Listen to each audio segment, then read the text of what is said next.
All right, kind of a very interesting game. The Canucks are up 5-1. They score 5 unanswered goals, and they lose 6-5 in a shootout. Now, what I will say is at least that 3-on-3 was very fun to watch, and for the first, 37 minutes, the Canucks were playing super well, of course, because they were up 5-1, and then, they just collapsed. The Canucks start off the game by letting in the first goal after Markstrom made some pretty astounding saves. Markstrom was definitely just off this game. I don't know if the Canucks were just dominating so much and then he just didn't see a lot of action and then it all came at once, but Markstrom definitely seemed a bit off. Michael Virtanen actually ended up turning that puck over, which led to that first goal.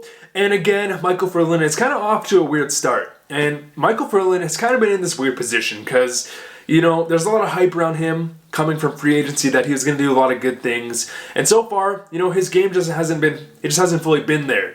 And obviously the Canucks management, they want to put Michael Virtanen in every opportunity to develop and gain chemistry with the team.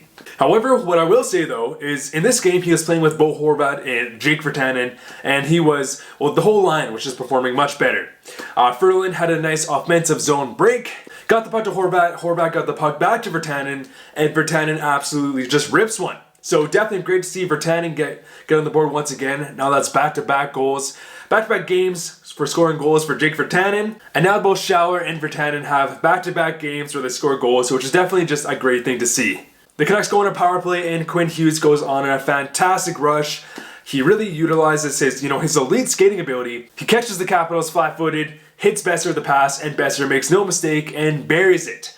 Again, you'll love to see the creativity because, the Canucks run, a pretty obvious drop pass play, every power play. They rush in, drop it back, and then push the puck in. So you love to see some creativity out of Quinn Hughes. It was definitely a fantastic play. It was a play that Quinn Hughes made that no other Canucks defenseman could make. Again, I really hope Quinn Hughes stays as that mainstay, number one unit power play quarterback, because that type of creativity you just won't see from other Canucks defenders. And then shortly after the Brock Boeser goal, Tim Schaller once again proves that he's earning every single minute. He rushes the pucks in and rips a shorthanded goal against one of the better power plays in the whole NHL. And then Schaller scores once again to make it a 4-1 game. I've been really loving the Mott, Beagle, Schaller line. They've just been playing fantastic. They have a really interesting dynamic because they've been shutting down other teams' number one lines, and they've also been doing really well on the penalty kill, which has resulted in the Canucks having one of the best penalty kills in the whole NHL. So you'll love to see it.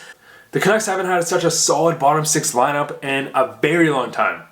Tom Wilson in this game was also just an absolute wrecking ball. Tom Wilson is such a valuable player in today's game. He can really just throw the body on anybody. I saw him just absolutely deck Tyler Myers, and he can still put up points. He definitely really reminds me of like a modern day Milan Lucic, like a Milan Lucic from his prime.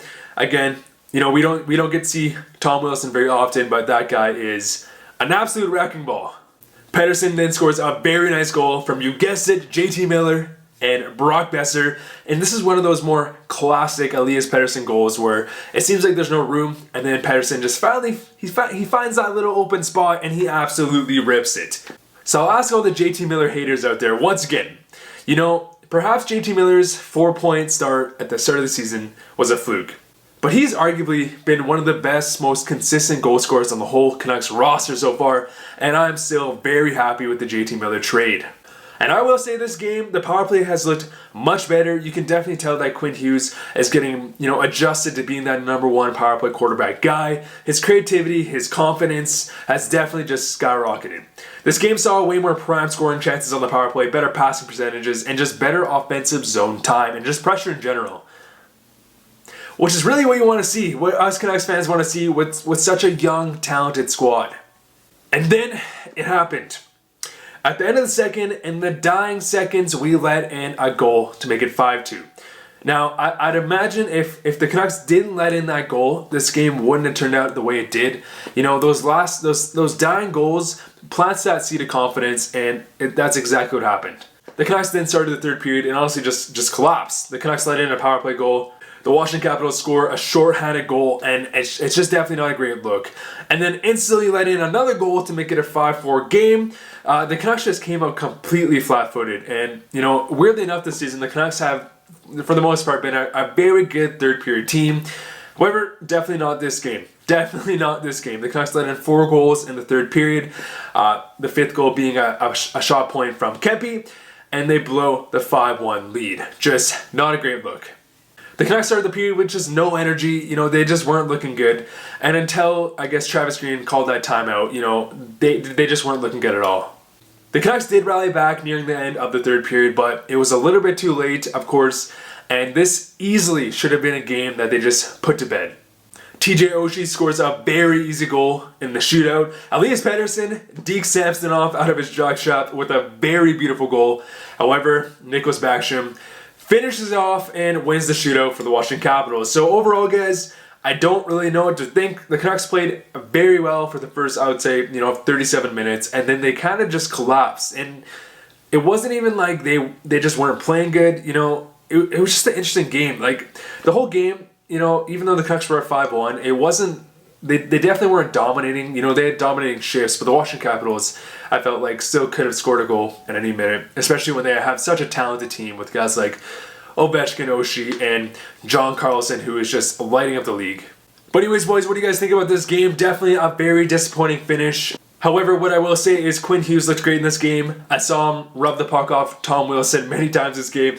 Elias Pettersson had some good looks. Great goal. Boeser had some good looks. JT Miller still playing really well. Markstrom definitely had an off night, but you know what? It happens. Let me know what you guys think about this game. See you guys later.